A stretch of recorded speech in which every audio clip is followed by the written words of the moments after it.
So this is the fourth and final part of our Completable Futures example in the EX8 folder in my GitHub repository.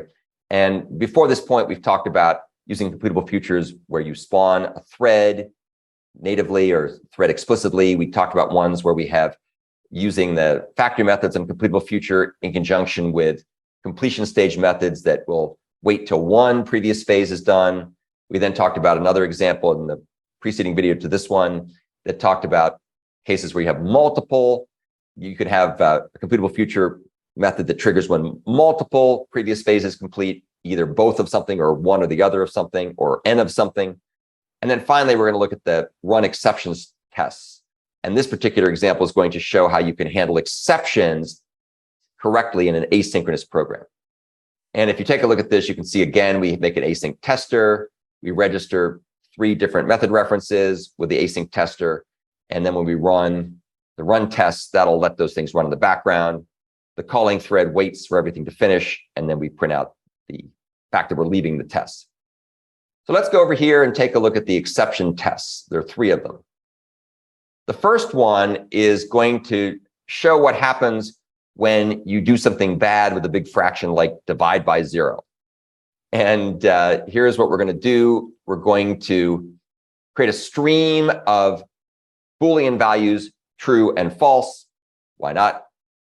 We're then going to map the results, either true or false, and we're going to treat true and false as a Boolean, whether we should throw an exception or not. And if throw exception was true, we're going to make the denominator be 0, which will throw an exception when we divide by it.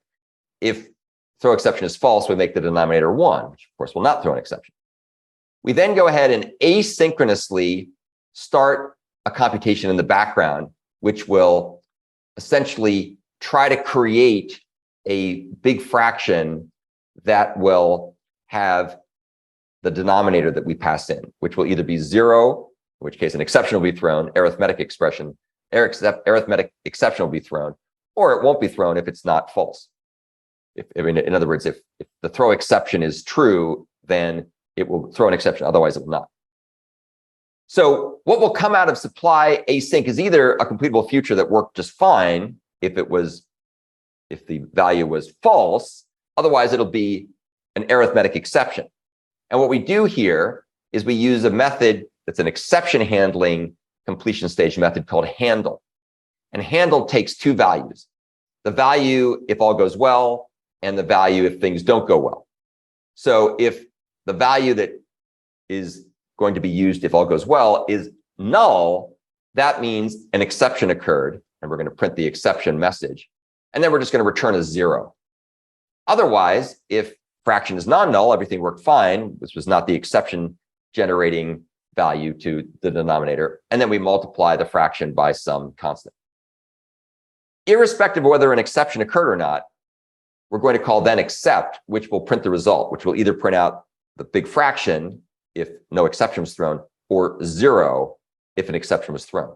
So this is kind of an example of not really swallowing an exception per se, but converting the exception into some sensible value and continuing on. So that's the first example. Now, this whole thing here, as you can see, we're going to collect the result into a single future. And then when they're done, we will print the results using then compose. And this underscore, underscore, underscore just means we don't care what the parameter value is there. We're just using this as a way to display the results when we're finished.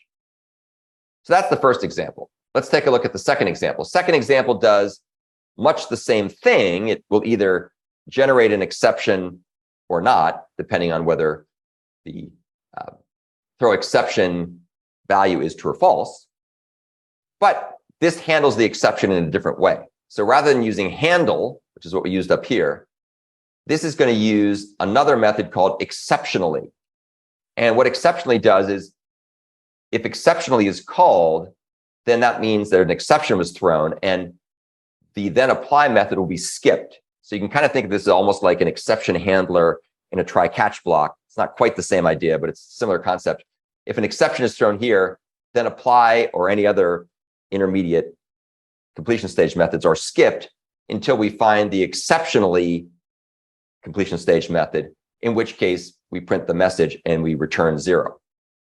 So once again, this will have the same effect that we did up here. It's just that we're doing it in a slightly different way using the exceptionally completion stage method. And as before, we collect the result into a single future and then print the results. Here's the third and final way of doing this. Once again, same idea. We create a stream of Boolean, and we either decide to throw an exception or not. If we decide to throw an exception, the denominator is 0.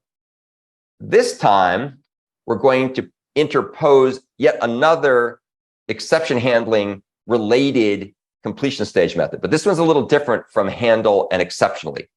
And the difference is that when complete doesn't swallow the exception.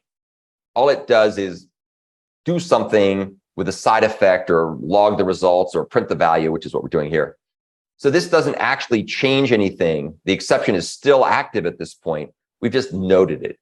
It's very much like the peek operation in Java streams. It really is only intended to have side effects. It doesn't change the value, doesn't swallow anything. It just does some side effect like logging or debugging or whatnot.